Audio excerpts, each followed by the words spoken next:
കേറിക്കോ മക്കളെ, ചെല്ല് പക്കിയവരെ പിത്തള് രണ്ടുപേരും ചെയ്തറിഞ്ഞടേ.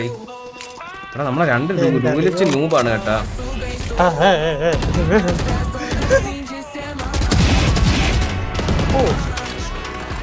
ഇന്റർനാഷണൽ അല്ലേ മോനെ, കൊല്ലേണ്ടി വരില്ലേ? ഇങ്ങനെ പേടിക്കല്ലടാ. അപ്പുറത്തോ ബീവോ പെട്ടെന്ന് കുട്ടെന്ന് പറഞ്ഞു ഓടിയാ. കുട്ടെന്ന് തിരിച്ചു ഇവിടെ തന്നെ കയറാം. അത് തിരിച്ചു പയ്യ പറന്ന് വേണം. നീ ആരാണ് അളിയാ? നീ കണ്ടി അളി, നിനക്ക് കണ്ടൂടെ അളിയാ? ഞാൻ നടക്കണേ അളിയാ. എടാ ഇതാണ് ഞാൻ ഇത്ര കിടിലോട്ട് കളിക്കാത്ത, മനസ്സിലായ?